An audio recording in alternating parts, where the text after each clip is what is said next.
Hey, good evening and welcome to Montpelier Civic Forum yet another year as we prepare for town meeting in March. And we have tonight our only candidate for mayor. This man will be our mayor coming up after this election because I'll vote for him. At least he has 2 votes and he can win. Thanks, Richard. So this is Marc Gwinn, and I've talked to Marc Gwinn before. When did I talk to Marc Gwinn before? About a year ago, I ran for city council, and we talked here, and we talk at your wife's shop all the time. Oh, please, keep her out of it. But yeah, you ran in District 2, Yes. and you ran the squeaker. You lost by how many votes? 4 votes. What did you learn in that election? Every vote matters. Well, besides that, what'd you learn about Montpelier? I mean, you were out there soliciting votes in my district, District 2. What'd you learn in doing that? I learned that we have a lot of opinions in our town and a lot of stories, and not everyone's story about someone else is fully informed or correct all the time. Ooh, can you elaborate on that? That's a good observation. Well, I think that, if there's a triangle in our town between, let's say, city staff, council and the mayor, and the community at large, which includes residents, it includes visitors, it includes business owners, et cetera, that there is a level of mistrust and suspicion between each of those legs. And the responsibility for that mistrust exists on all sides of the legs. None of us is telling our truth in a way that is complete enough or that reaches everyone else completely enough that they don't have to fill in gaps. And when we fill in those gaps, human nature brings us to fill in those gaps, one often incorrectly and often in a way that assumes ill intent. Ooh, that's interesting. We've reached a point right now in the city where we have 3 incumbents running for 3 open seats. Mm-hmm. No one else challenged. We have you as the only person in town who wants to become a mayor leading this council with a new city manager from out of state. How do you meet that challenge? And how did we reach the point where only one person wants that job? Well, and I might even take issue with the word wants, right? I mean, it's not necessarily a matter of wanting that job, but it's an important job to fill. It's an important function for our community to have leadership in that seat and to have, at this particular moment, a particular skill set that I think I do have. So it's the willingness to offer the skills that I have to this moment more than wanting to be mayor, if that makes any sense. We do have now a once-in-a-generation opportunity with the first new mayor the first new manager that we've had in 30 years. And love Bill, hate Bill, doesn't matter. He was one person in that role for 30 years, so whatever is coming next is going to be a change. We know that, right? And so we either meet that change by seizing the opportunity to have the sense to preserve what is worth preserving and the courage to change what needs to be changed. And only a new person can do that. And so I'm excited to work with Kelly to be whatever level of support I can be to help her succeed. We all need her to succeed. And also to lead council towards having the conversations that enact the policies that represent what all of us in the community value most. Which is? Well, would that it were one thing. That would just be such an easy job, wouldn't it? That is true. So it is, I think you may have some questions for me about this particular policy or that particular issue, and I may disappoint you because I don't know that it's the best use of my energy to add another idea about what to do on East State Street or the unhoused situation or Country Club Road or Waters and Roads, et cetera, et cetera.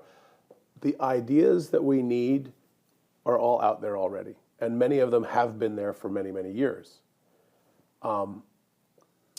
What we could really use now is someone to lead that conversation in a positive way that respects all three sides of that triangle and recognizes the need to rebuild that trust and rebuild goodwill in the conversation that we have around these issues.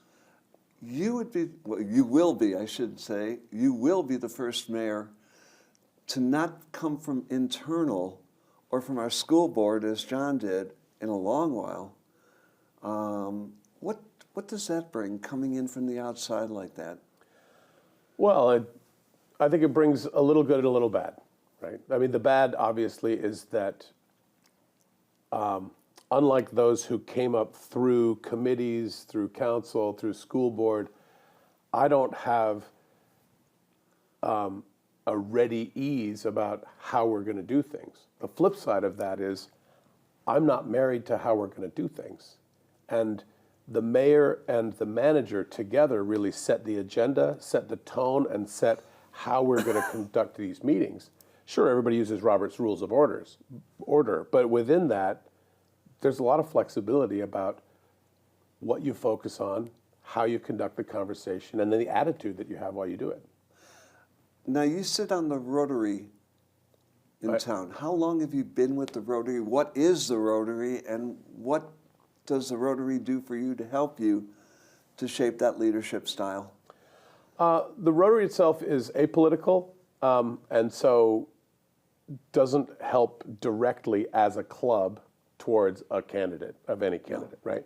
But it's civically involved. It is civically involved. And so Rotary, and I would encourage anyone who is interested in getting involved in community and doesn't know where to begin and would like a very easy entry point, Rotary, Kiwanis, Lions, et cetera, those types of clubs are excellent ways to contribute to work and a mission that is already underway, so that you don't have to identify your own passion or cause or reinvent the wheel in order to get involved. What Rotary does in town, specifically from a program point, is the biggest project is the Backpack Food Program.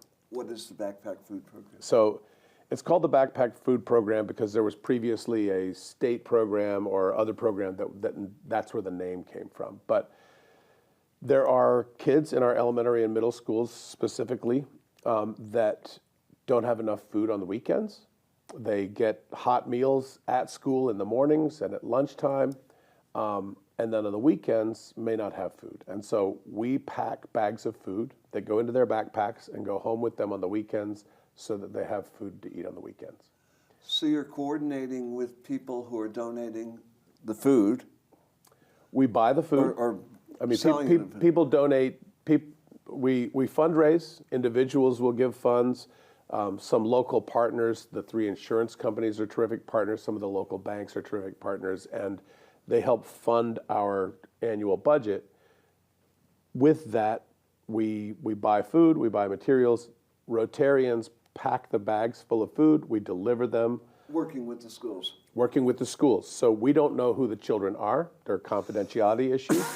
We don't need to know who they are. We just need to know how many bags to deliver, and we deliver them. And then there is a coordinator at the schools that helps make sure that the food gets to the right people. Now, Marc, you're a member of the board of Montpelier Alive. That's the community action that helps downtown businesses. Well, how has that experience helped you in leadership? I'm a board member, and I came to that by attending Montpelier Business Association meetings that were being held every Wednesday after the flood. So when the flood happened in 23, I was part of the Rotary Club. But beyond that, always had a desire to get more involved in community, didn't really know how to do it. The flood was really, it felt like something really needed to be done, something needed to happen, and I didn't know what that was. And we as a community didn't really know what that was. There wasn't a template. There wasn't. And the MBA was meeting every Wednesday because the businesses were, not only the businesses were impacted, but the businesses downtown especially were heavily impacted. So they already had this structure through which they would meet. They just ramped it up to weekly instead of monthly. And I started going. And I started learning about the businesses, meeting the business owners, really hearing what was happening, what people wish was happening but wasn't happening, and still felt more or less, powerless and in search of a way to contribute to the solution or to help find the solution. And that led to the board on Montpelier Live. It did. Katie Trouts suggested that I Katie look Trouts into, being the she's the director. executive director of Montpelier Live, and she said, have you considered, the board is always turning over and is always in search of its future membership. And so I think Katie saw in me someone who had time and energy and cared about the community and said, would you consider doing this? And so I did. What did that teach you, sitting on that board, about leadership in the community? Well, not just that, but that and the Montpelier Commission for Recovery and Resilience, and I joined the two things kind of simultaneously. What I really learned is that sometimes the most important thing to do in order to contribute and to lead is to show up and raise your hand. And it is just that simple. This town is rich in talent, in passion, in intelligence, in resources and connections, and yet we still have 4 seats up for re-election this time and 4 candidates. Right. Not everyone is, first of all, it's not going to be the right time in everybody's life. It's also, it's not going to be the right time for some specific skill set. But what I will say is that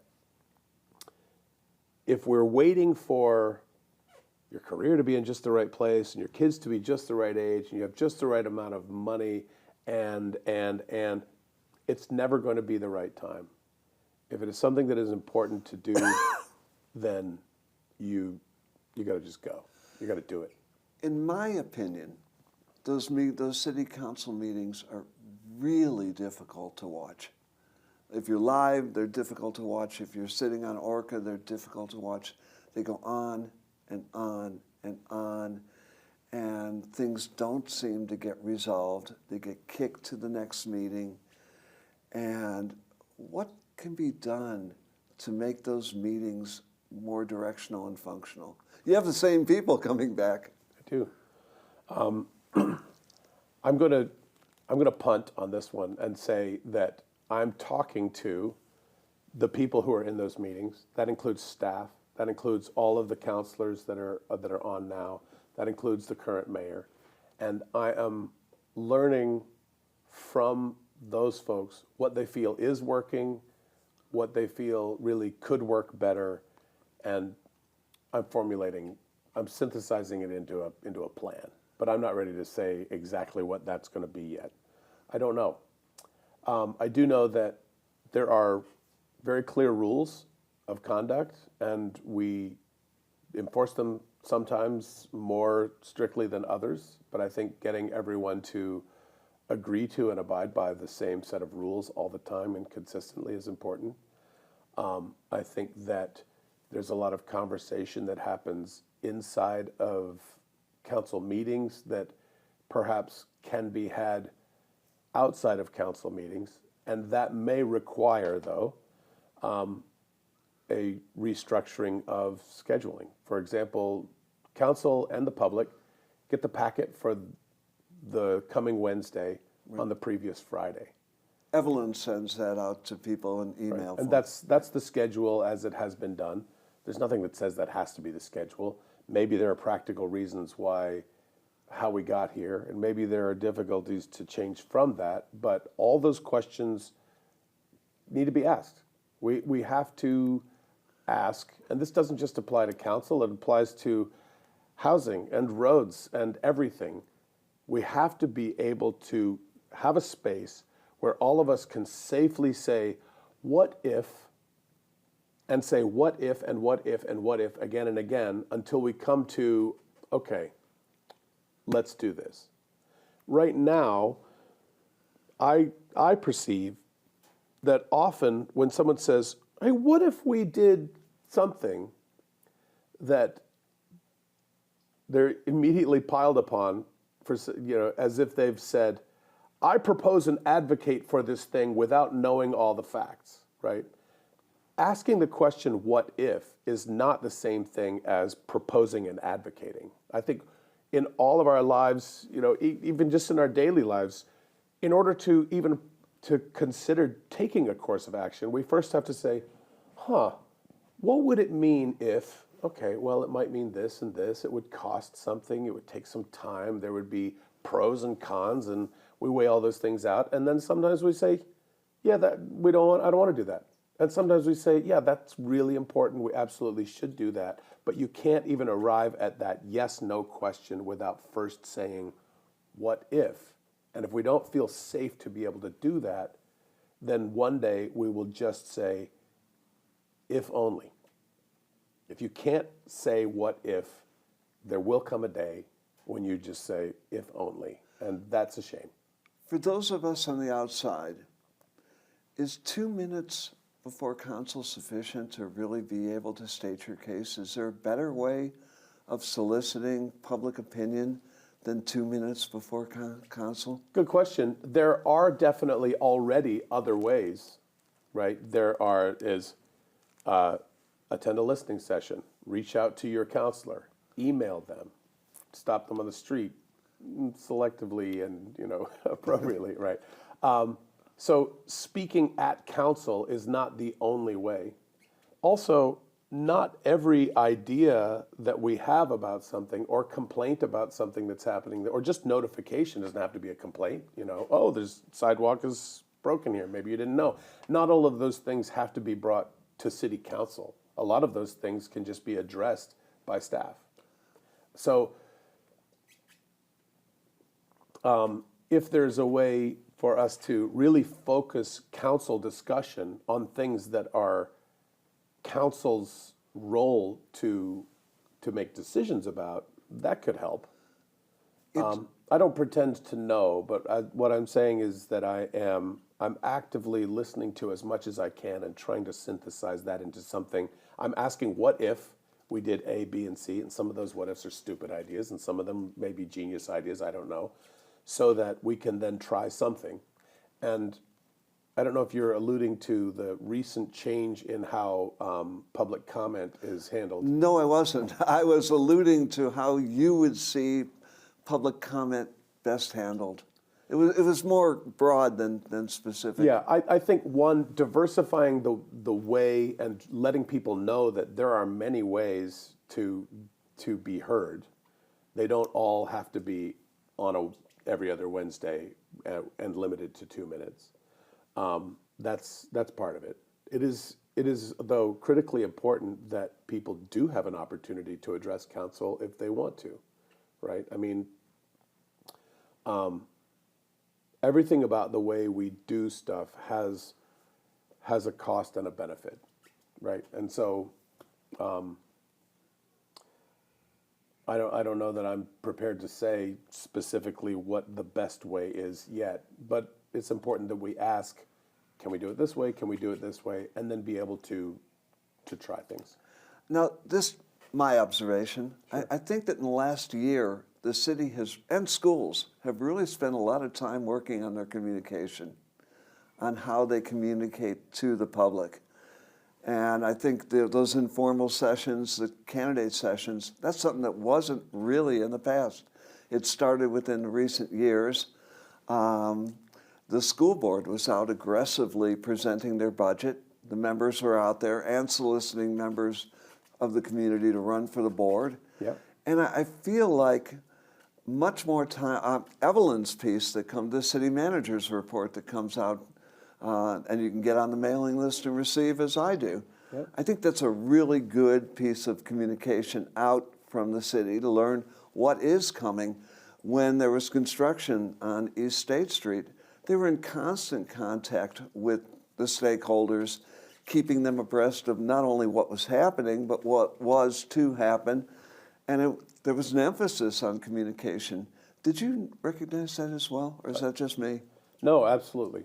I think that the communications coordinator, as I'm talking to city staff, I believe that there's a general appreciation for that role, and not just for the result and the effort, but also that it then takes some of that burden off of other staff. For example, if someone is an administrator or an engineer or a planner or whatnot, it doesn't necessarily mean they're the best storyteller to the public. Maybe they are, maybe they aren't, but having someone whose job it is to get the message out and tell that story matters a lot. And in the case of the State Street construction, it's tricky because in some ways, no matter how much better you were than before, it's always going to still fall short of some people's expectations, right? But the DPW during that project, with the help of Montpelier Live and collaboration with the business owners up and down State Street, I think put forth a remarkable effort to keep businesses informed. Were people still surprised? Were there last minute changes that happened?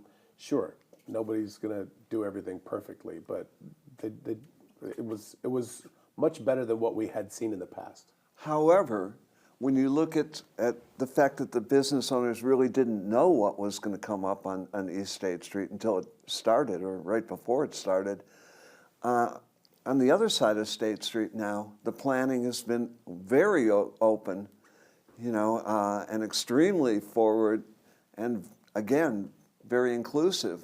We are learning. We are learning, right? And I think that's an important point, Richard, which is that any of these solutions, whatever the solutions are to making council meetings cool again, to making, please. all right, so aspirational goals, all right, to telling a better story, to rebuilding trust amongst the sides of the triangle, none of those things happens overnight. All of those things happen through repeated, intentional effort to be better than we were yesterday. And it's exhausting, but it's important. So if I'm hearing you right, as I put words into your mouth, Yeah, go for it.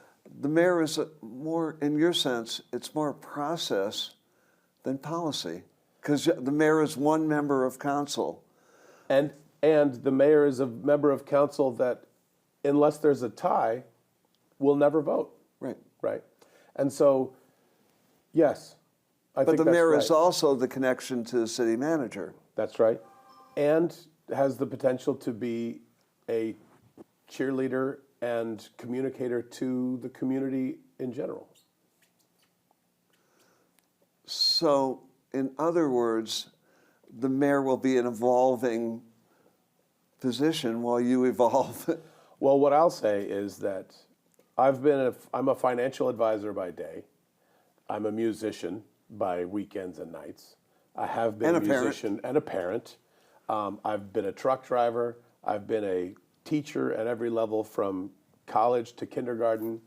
I've mucked stables, et cetera, et cetera. I was never any of those roles before I was with one of those roles. And so you learn by doing, and without being too self-congratulatory, I think I've done a pretty good job at all of those things. And on day one, didn't know what I was doing and had to figure it out. Let me hit you with ones that you can sit and duck and dodge if you wish. All right, let me The tax rate. Get ready to bob a weed. Yep. The tax rate. Is Montpelier affordable? Well, it's affordable for some and unaffordable for others, isn't it? Is that a concern? Sure. And there are solutions to that. And again, I hesitate to even go into the solutions because it's all of the ideas that we need exist out there. It's not the best use of my energy to have another idea about how we're going to fix the tax Is that rate. a priority? It is a priority, but there are a few things I think we can do that will help. Whether they actually bring down the tax rate or not, we need better communication around what our values and priorities are. It is unavoidable that we have to pay for the things that are important to us. We're not always going to agree on what's a need, a want, and a wish. Your wish is someone else's life and death need, and vice versa, right? So it's not every person is going to be happy with it, but we as a community have to figure out where our values are and then express it through that. But process-wise, I believe, if I'm not mistaken, for years, there's been no communication between the school board and city council. And yet, the whole budget, I mean, I'm specifically around like, oh, we're getting ready to go into budget season. What are you doing? This is what we're doing. How is you know... There was always ongoing discussion between Libby and Bill. Okay. In my discussions with school board members... That's different. Right. I'm saying, well, case in point, this time around, we were making assumptions about what the school board was going to do because that's what we thought was going to happen. But that information was not well coordinated between the bodies ahead of time, right? And I believe that the big meetings were all held on the same day. So it made it very difficult to really know what each other was going to do. I think there could be better communication between and ahead of time for that. I think we also, I would like, if I could, I've been trying to stay away from telling people how I'm going to vote or how they should vote, right? That's not really my role. But there's a lot of conversation now about folks saying we should vote no on the budget. And they're saying we should vote no on the budget because a new manager is coming in and a new mayor is coming in, and they should have the opportunity to revisit everything and build the budget that they want. I'm going to vote yes on this budget. Because the budget is perfect? No. Because the budget is everything that I want it to be? No. Because it's done.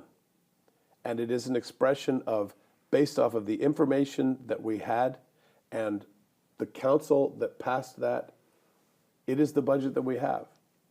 To say, oh, you have an opportunity to start over again, is to say, welcome to Montpelier, new manager. You have a very large task ahead of you, as in the best of situations. You're here to rebuild trust and morale, learn your way through this new system, find ways to improve upon the system, have the sense to know what needs to be preserved. And by the way, we're first going to drop you in a hole, and you have to dig yourself out of the hole to figure out a budget based on none of this information as part of your already vocabulary. Now go and don't fail us. I think it's an unrealistic task to put on the new manager and mayor to go back and not just ignore the information that we had, ignore the advice and guidance given by the old council, which, by the way, is the same people in council now. I was just about to say that. And then, I don't know what, get totally new information from some other unknown source, and it's unrealistic. It would be foolish for us to vote down this budget at this time. Country Club Road. Oh boy, here we go.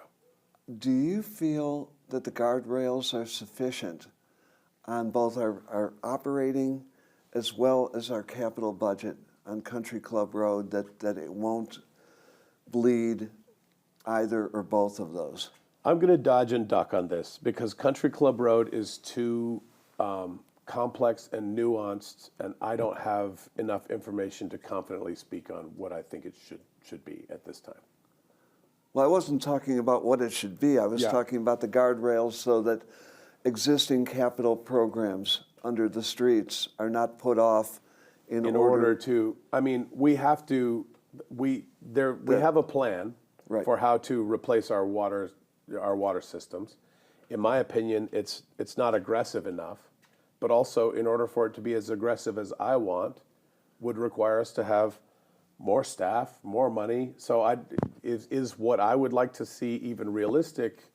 It's not for me as one person to say. I could say what my wants and wishes are, but again, we as a community have to figure out what our priorities and values are and express those things with the projects that we move forward. The post office. What is your understanding of what is going on with that empty building? Are you talking about the federal building? Yes, exactly, the old post office, federal building on State. My understanding is that there is a lot of work being done by folks at the state and the federal government in negotiations, and that's as much as I know. Do you see that going into the city capital budget for anything in that project? What do you mean? Acquiring the building or... For the city to acquire the building? Exactly. I have not heard anybody propose that. Okay. Yeah. Downtown business. How is our downtown doing? How is business-wise? You sit on the Montpelier Live board, and the board is actively engaged in the health and improving the health and maintaining the health of downtown. Can you talk a little bit about how you see our commercial downtown? I mean, I may be the wrong person to ask. No, you're the right person. I'm very biased about it. I feel sunshine and unicorns about our businesses. I mean, it's hard for businesses, but after a major event like a flood, an average of 85% of businesses who experience such a catastrophic event never open again, and most of our businesses open. And I love our stores, the character of them. We have a beautiful downtown.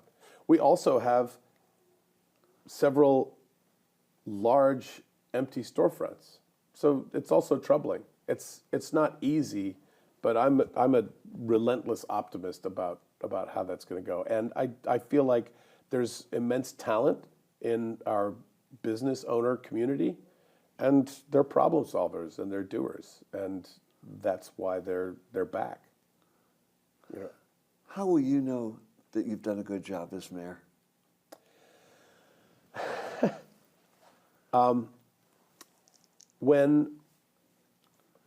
When the timbre and tone of our conversation around housing and streets and economic development and all the things that are always going to be the issues in front of us, when the tone around that is more about how do we move forward towards a common vision and less about this or that on this specific project, that'll be a success.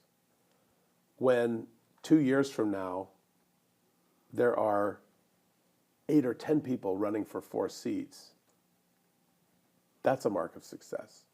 Because what it means is that, what it will mean is that it is something that people are willing to do because it doesn't appear so daunting, and that people will feel like, oh, people already know they have intelligence and talent and passion, but it will feel like, oh, that is a place where it would be a good use of my time. I can make meaningful progress and change there, and, well, wouldn't it be great if it also looked fun? Boy, that's aspirational goals, Richard. That is a good place to end. Thank you, Marc, for appearing on Montpelier Civic Forum, and thank you for watching. And as I always say, get out and vote on March. Do it on town meeting day or vote before town meeting day, but engage yourself. March 3rd. And realize that voting is precious, and not only for you, but for your neighbors and your family as well. Thank you.